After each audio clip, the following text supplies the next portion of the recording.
we've lost a bunch of our nations to the First Empire, forced us to peace out. And we just went bankrupt. That's very bad too, apparently.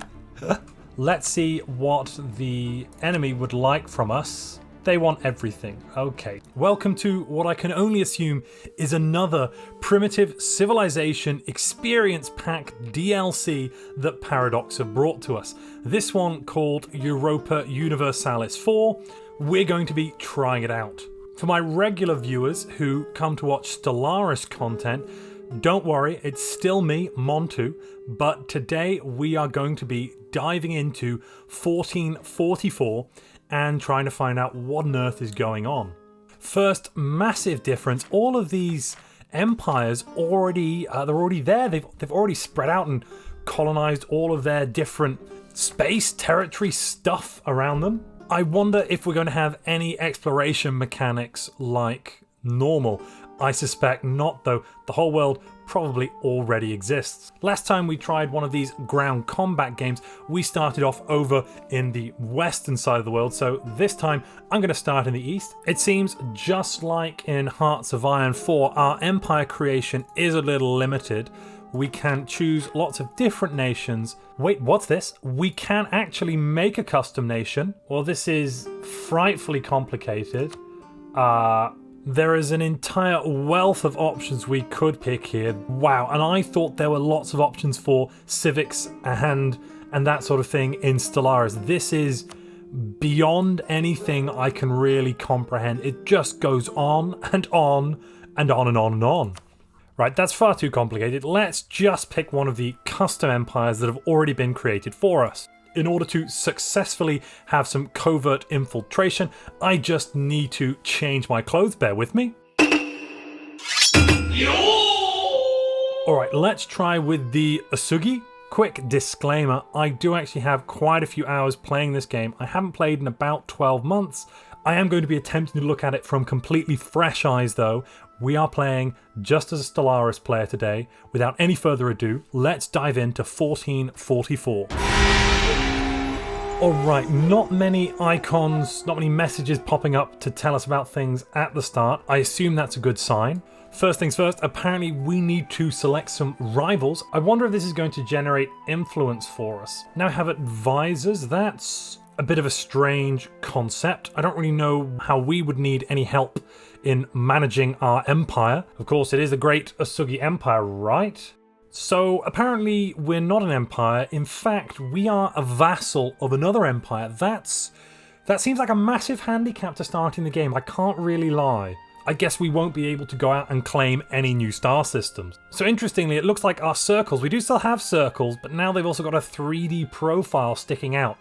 I suppose normally we would see them only from space and thus only see their two-dimensional spaces. And we've got a lot more troops than normal. Normally we only have, 50 or 100 troops would be a lot. We have thousands of troops just in our one little space on this massive planet. Oh my goodness, and exploration is a part of the game. So we are going to need to get our science ships or whatever the equivalent is up and running and find out what is going on out there.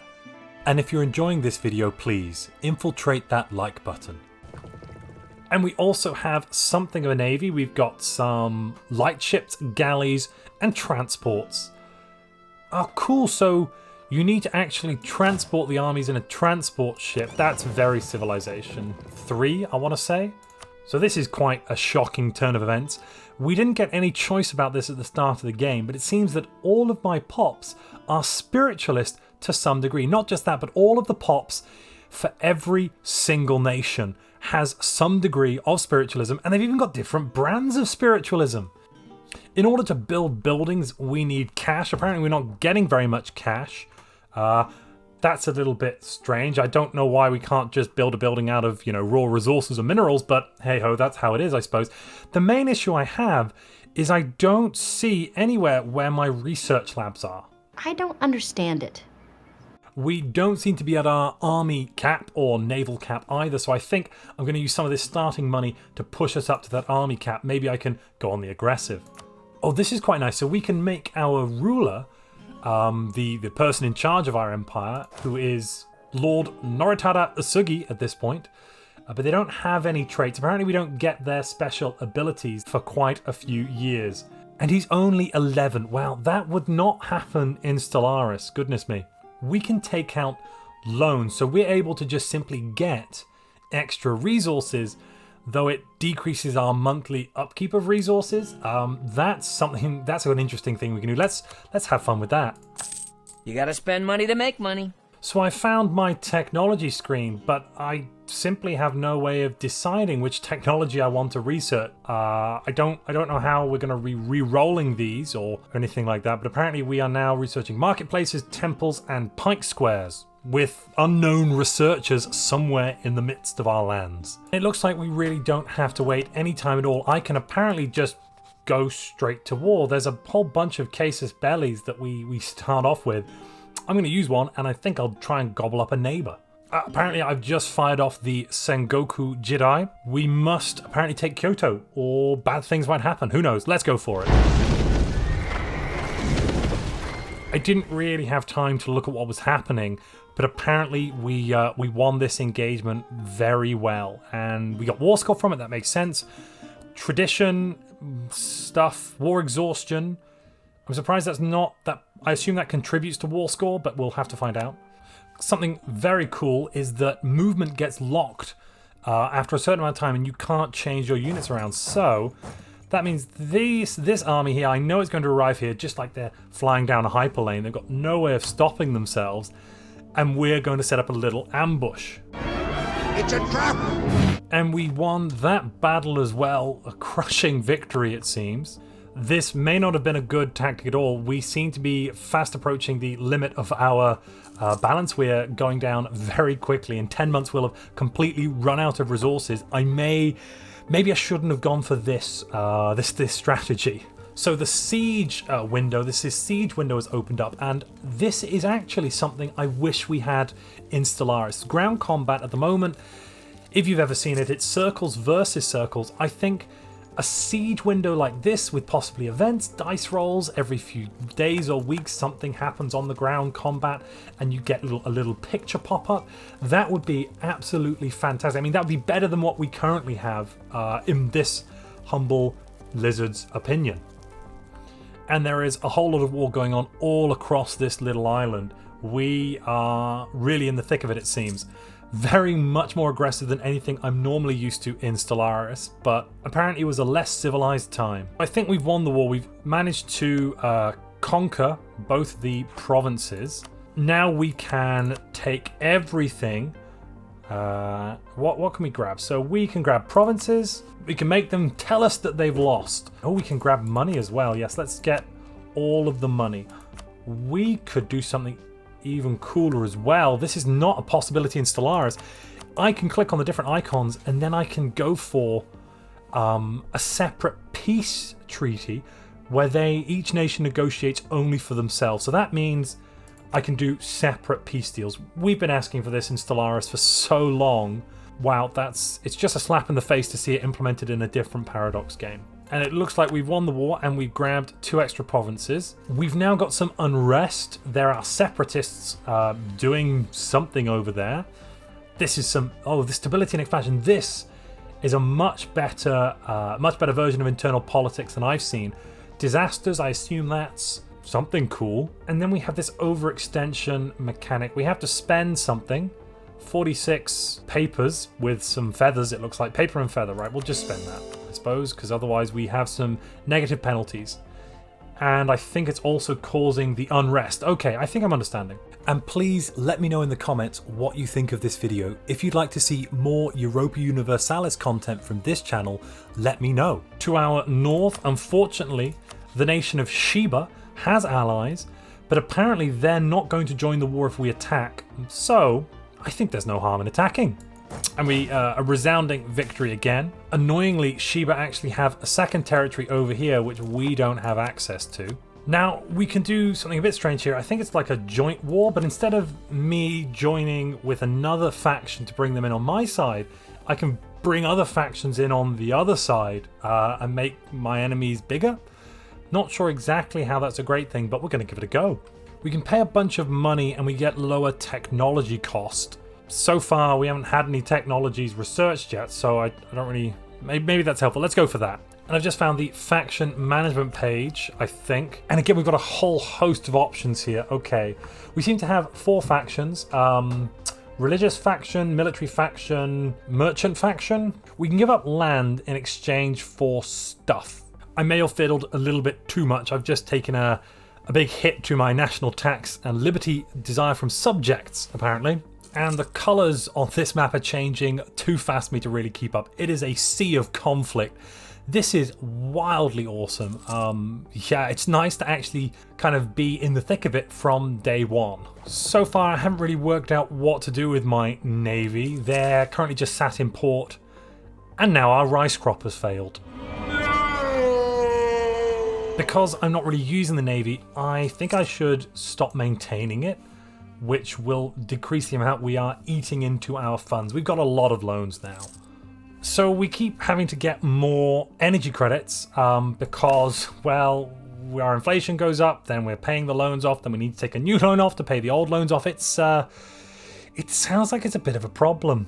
I've tried to push up our prestige just like the military faction asked for, but it seems to have gone down instead, which is not ideal. So apparently we've researched a new technology. I'm kind of confused because we haven't. I can buy it. The military power. The only research we have, it's none of our population, none of our citizens, none of our pops. Only our empire leader does the research. That seems a little bit backwards, if you ask me. I was elected to lead, not to read. We've now had enough money come in from the neighbours around us that capitulated that apparently we can repay some of our loans. One of our many enemies are blocking us from getting over from this bit of the island to that bit of the island. Apparently we can't get there because they've got some boats in the water. Let's have a go with some space combat with our ships. Again, that happened way too quickly for me to really see anything, but it was victory, and it looks like we've had some fantastic internal politics fire off. Some local people are no longer happy with our rule. Let's go and have a conversation with them. Apparently, if we take these 3 provinces, the rest of the island are going to be very upset with us, and they may form something called a coalition. Reading up on it, that's very bad, but we really want these provinces. Little did he know that events had been set in motion that would lead to his imminent death. What? Why? Hello? Come on! And here is the conversation screen. So it looks like first off we shock them with our words, and then after that we fire off a witty repartee against them. And there's this coalition forming. That could be rather worrisome. This part though is very similar to Stellaris. We've got our circles have become squares, but we do have a combat width.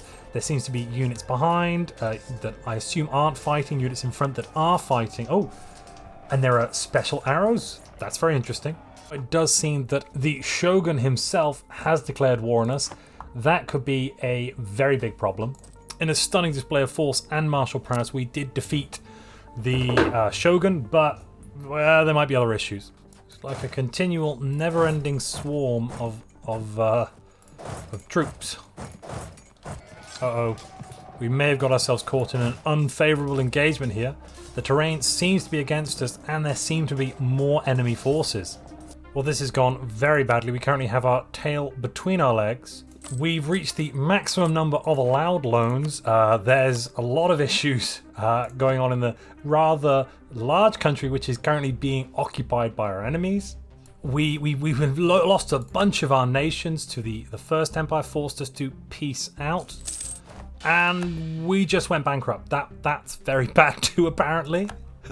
Let's see what the enemy would like from us. They want everything. Okay, if we give them everything, then we lose. You know, I think it's time to just briefly travel back in time and rethink this whole coalition issue.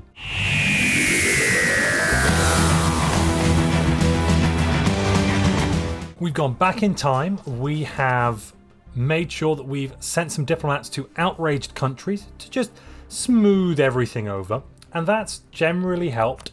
We haven't ended the war that we were in before, where we had that coalition form. Instead, we've started a new war because everyone's happy with that apparently. And we've made sure that our overlord is happy with us. We've sent diplomats to him a couple of times, and we've currently got one there, just smoothing the way for general good vibes between all of us. And of course, as one war ends, another war starts. We're 10 years into the game, and I think I've been at peace for a total of 5 months. This is such a bloodthirsty little game. We've just had a little bit of corruption gain, something dodgy happened inside of my government. Now, this reminds me a lot of the Fallen Empire mechanic, where they get kind of worse and worse as time goes on. I've totally forgotten the name of it. If you know what I'm talking about, please let me know in the comment section. I cannot remember it at all. But basically, this makes our nation worse and worse. However, everyone seems to get a little bit happier, so it's like a weird crime lord deal.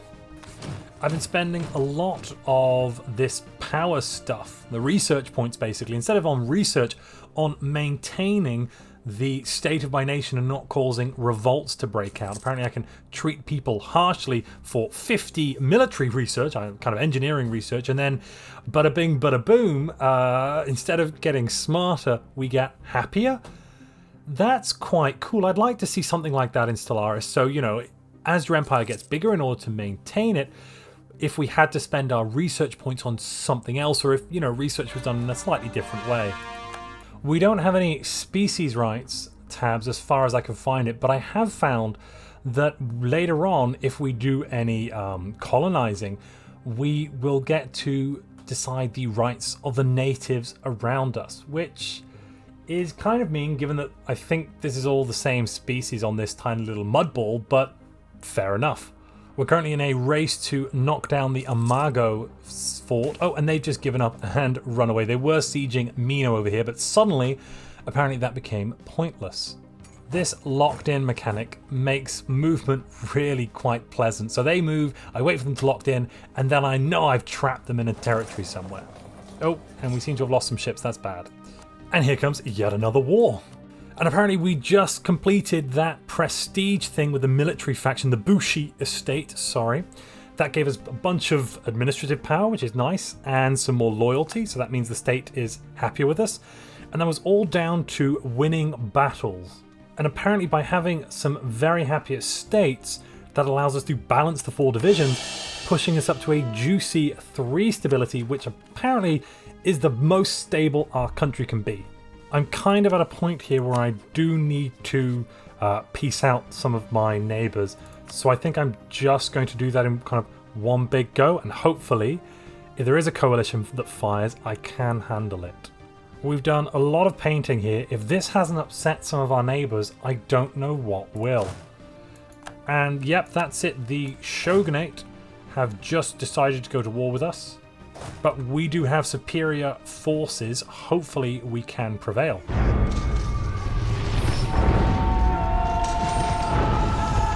And the Ashikaga are coming to attack us in the hills. Let's see how that fight goes. It seems to be quite even, though we did come out slightly ahead. Now would be a good time to go and chase them down. And we've caught them in some other hills. Maybe we can... And we wiped them out. That's it. That's the last of the Shogun's forces. I do have plenty of cash. It might be worth grabbing another mercenary company. It seems at the worst possible moment, some of our people have decided it is time to rise up in revolt against us. The majority of our enemy forces, though, are completely held up over here at the fort in Izumo, and that means we're kind of able with, even though we have a slightly larger force, we've been able to mop up the smaller elements of the divided shogunate daimyos. We've run out of both manpower and very soon money, so we might be in for some issues. We'll just have to wait and find out. However, Kyoto has just fallen to our forces. That's very useful. We don't really want to lift the siege here of Setsu, but we want to completely eliminate the people here at Izmunzmuz. And I can also get my garrison to come out and attack. Oh, well that's bad. Let's just get you out of there. Run away. So how do I do this? So 17th now. So if I click sortie, we get some folks come out. And then they should get instantly reinforced. Yes, good. Fantastic. Now we've got our people who are... A lot of them have very low numbers, actually. Oh, goodness me. But we had a victory there, nonetheless. Do we get to keep that army then? No, oh, no. No, it doesn't seem so. We don't seem to get to keep that army, so we can't use this to boost our manpower. And we've captured another enemy force. But we are suffering from even more revolts in our territory. And that was because I allowed my war exhaustion to get out of control, so I just burnt through a load of diplomacy technology points. It's kind of hard to know what I'm talking about. We've assembled a massive army of 20,000 soldiers now, and with them we're going to crush the remaining Shimatsu and Ashikaga resistance. Alright, so I'm not entirely sure how this is going to go. You see, I don't have any navy, so I can't take these other islands, but I have taken the capital Kyoto, so I think what might be a good plan is to peace out Kyoto and then become the shogun. And that has almost balanced the expense books. I do have about 1,000 energy credits worth of loans, but so what? I apologize, my treasury is full of money stacks, so it looks like it's minerals. Yeah, that looks like minerals, not energy. We're now given the option of rivaling Korea, which has a phenomenally bigger navy than we do. Something does seem to have gone a little bit wrong though. We became the shogun, but unfortunately we're now called Duke, and it's all very confusing. Well, we've been left in a bit of a weird situation. We've taken Kyoto, but for some reason we've not become the shogun, and instead we do have one vassal, so one daimyo. We, however, are not a shogun, we're a duke. Riddle me that one. I'm going to enact a government reform though. Apparently that's something we can do, so we can change the way our government works. Quite cool. A little bit like you can add civics in, but there's much more extensive stuff here. Though each path is a little narrow. I think me being completely in charge would be the best thing here. That's the only way we are going to complete this covert infiltration. We're low on manpower, but we're also low on income. We're actually losing money still, even though the wars have ended. That means I should probably go with curtailing the noble privileges. That's increasing my tax income. Whereas I would like more national manpower. Manpower is this weird mechanic where we have to get enough people, enough pops, and then they contribute this resource that we then use to build our armies. But you regain it over time. It's not just like you've got some amount, it just continually you get more. I suppose this species is definitely rapid breeders. With the humiliate casus belli, we actually can't conquer any provinces or do anything kind of important with our rivals and neighbors here. For that reason, we need a different method of attack, and thus enters the humble spy. Now, spies in this game are a lot more useful than spies in Stellaris.